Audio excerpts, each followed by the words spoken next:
Welcome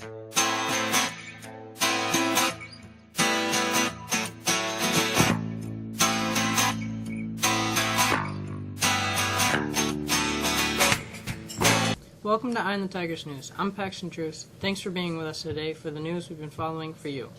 President Donald Trump says the U.S. will begin cutting aid to 3 Central American countries he accused of failing to stop thousands of migrants heading to the U.S. border.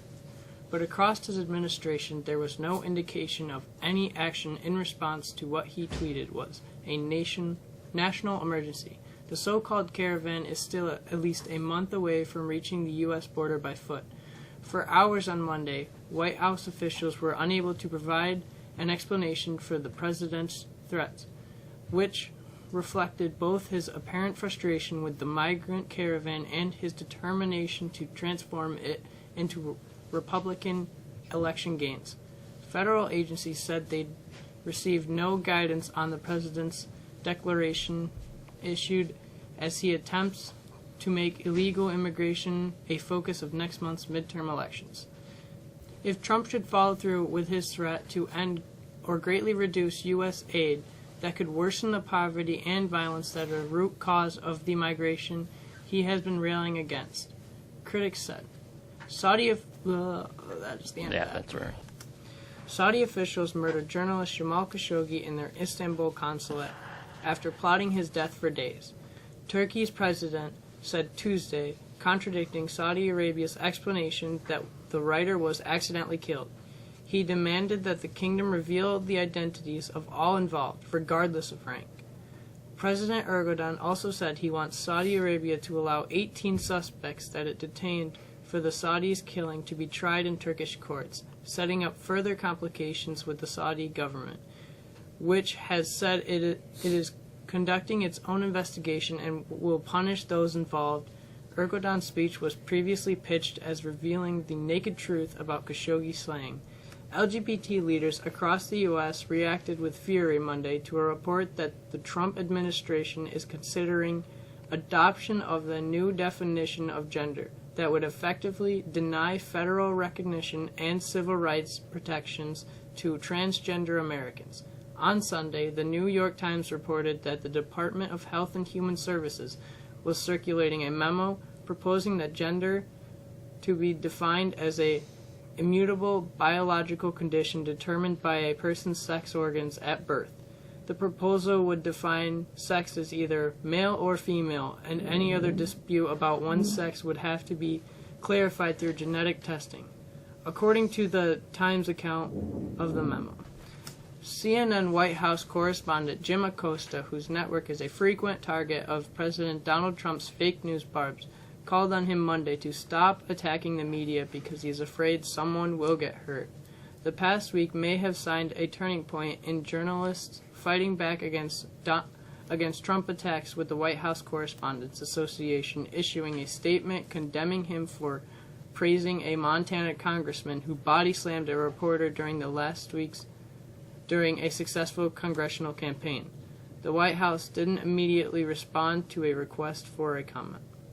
For all the anticipation about whether someone will finally snag the gigantic Mega Millions Powerball jackpots, the games come down to 2 things: simple math and very long odds. The dismal odds of winning the Mega Millions jackpot are 1 in 302.5 million, mean there are 302.5 million potential number combinations, or a little less than one combination for each of the 328 million people living in the U.S. for last Friday's drawing. About 59% of possible combinations were taken, but by Tuesday night's drawing, officials estimate that 75% will be sold. That would mean that there is a 25% chance of no winner. If that happens, it's likely even more combinations would be covered before next drawing 3 days later. Officials don't have an estimate on how many tickets that would be sold for potential drawing, and they haven't said how large the estimate prize would be. Could it reach $2 billion? The odds of winning the Powerball are 1 in 292.2 million. We're a little warmer today, but no thanks to the sun, which has been absent for a few days now.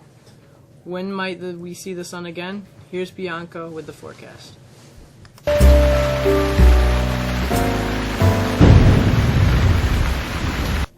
The clock may say noontime, but a look outside might suggest otherwise.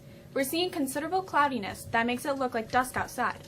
That cloudiness sticks with us throughout the day, and we're expecting the increasing chance of rain showers as the afternoon rolls on. We are warmer than yesterday, thanks to some southerly light winds. High today will reach 53. Showers stick around for Wednesday night, and guess what? We're in and out of showers for Wednesday, and we turn cooler with highs only in the low 40s. Wednesday will be quite a raw day. We're looking at our best chance of some sunshine on Thursday, where peaks of sun could happen in the afternoon. But we're still expecting highs only in the low 40s. Friday, we're still cool, but some dry with partial sunshine. That's the forecast. I'm Bianca. Have a great day. Game 1 of the World Series is ready and set to go tonight. Here's Liam with sports.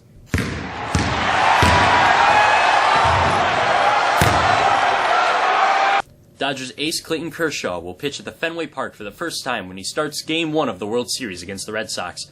The oldest park in the majors has a lot of quirks that can present many challenges for newcomers. But Kershaw says he's focusing on Mookie Betts, J.D. Martinez, and the lineup team that won 108 games. The Red Sox counter with their ace, Chris Sale. The Dodgers haven't played in an interleague game at Fenway since 2010, meaning Yasal Puig, Cody Bellinger, and Max Muncy will look at getting their first looks on the field. The team took turns Monday throwing balls at the small square space and the Green Monster. A little fun target practice will have waiting for the real game begins. Game 1 should be a cold one. Forecast calls for the temperature to be around 50 degrees for the 8:09 p.m. first pitch, and it will cool off during the game to the high of 40s. There's a 50% chance of rain during the afternoon, but is expected to pass by game time. This game is on Fox.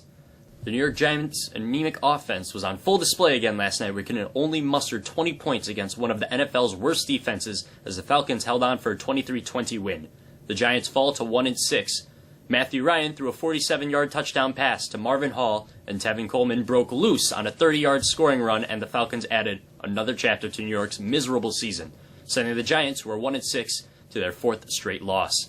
And finally, Syracuse basketball is 2 days away from opening its season when it hosts Division II St. Rose in an exhibition game. Syracuse has 3 point guards on its men's basketball roster, but at this point, none of them are completely healthy. Howard Washington is recovering from ACL surgery. Frank Howard has been saddled with a lower leg injury. As of Sunday, he was still in a protective boot. And Jaden Carey, the freshman from New Jersey, sustained a left ankle injury during SU's orange-white scrimmage on October 12th. Junior guard Tyus Spattle is expected to run the point for Thursday's game. The Orange were tabbed number 16 in the preseason AP poll, which came out yesterday. That is it for sports. I'm Liam. Have a good day. Seniors, this is your college application week.